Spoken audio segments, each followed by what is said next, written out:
కళ్యాణి గారు lunch box ఏంటి special? Special ఏం లేదు కమల్, రసం అన్నం బెండకాయ ఫ్రై. అవునా, మీ హస్బెండ్కి కూడా సేమా? ఆయన బెండకాయ ఫ్రై తినరు, అందుకే వంకాయ ఫ్రై చేశా. అవునా. కమల్ కమల్ కోడింగ్ కంప్లీట్ అయిందా? ఒక్క నిమిషం అండి. అరే వేణు ఇట్రా రాయే. వస్తున్నా. కళ్యాణి గారు ఇందాక చెప్పారు కదా, దాని గురించి ఇంకొకసారి చెప్పరా? చెప్పండి.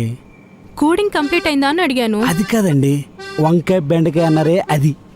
వంకాయ బెండకాయ గురించి ఏం చెప్పాలండి? అదే మీరు బెండకాయ చేసుకున్నారు, మీ హస్బెండ్కి నచ్చదని వంకాయ ఫ్రై చేశానన్నారే దాని గురించి.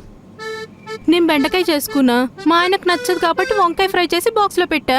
అందులో ఏముంది? ఏం లేదండి. విన్నావా, వాళ్ళ హస్బెండ్ కోసం భార్య ఎలా చేస్తుందో ఒకసారి ఆ ఫీల్ ఊహించుకోరా. ఏమో అన్న, ఆ ఫీల్ నాకేం అర్థం కావట్లేదు. కానీ డ్యూక్ బైక్ మీద గర్ల్ ఫ్రెండ్ ఎక్కించుకుని అలా రైడ్కి వెళ్ళామనుకో, అది ఫీల్ అంటే. నువ్వు నీ నిబ్బా కోరికలు.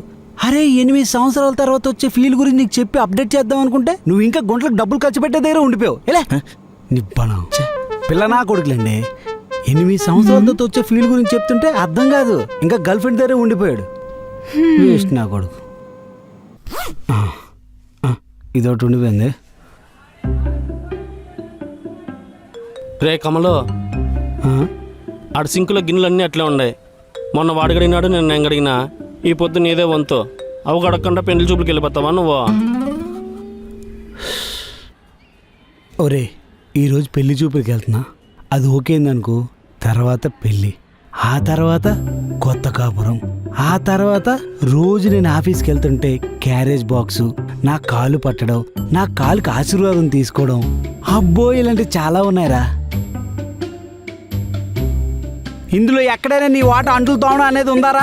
తప్పక అంట్లు తోమాలంట, అంట్లు తోంక. రే మహేష్, వాడు గడగడంటప్ప గిన్నెలో. సగం నువ్వు గడుగో, సగం నేను గడిగేస్తా ఇప్పుడు. అబ్బాయి వాళ్ళు వంట వచ్చాను అడితే వచ్చని చెప్పు, పెళ్లి కాబోయేలోపు నేర్చుకుందు గానిలే. అంత కష్టపడి ఎందుకు నేర్చుకోవాలి మమ్మీ? నేర్చుకున్నంత మాత్రమే వస్తుందా?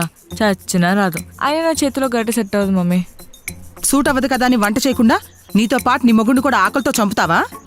నేను చేసింది తిన్నా చేస్తాడు. అయినా అంత అవసరం ఏముంది మమ్మీ? కావాలంటే కుక్ని పెట్టుకుంటా, లేదంటే ఆన్లైన్లో ఆర్డర్ పెట్టుకుంటా. ఎన్ని చెప్తావు గానీ వంట నేర్చుకుంటాను మాత్రం చెప్పవు.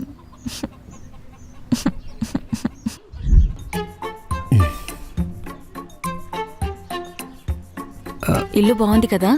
బాగుంది, పాతిల్లు కదా.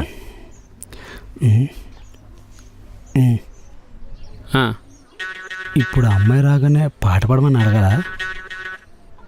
నోరు ముయ్, అలాంటివి మడక్కు. నిన్న నైట్ చాలా సినిమాల్లో పెళ్లి చూపు సీన్లే చూసా, అందరూ పాట పాడమని అడుగుతున్నారు. అది ఫార్మాలిటీ ఏమో అనుకున్నా. అలాంటి రూల్స్ ఏం లేవు, క్యాన్సిల్ చేశారు.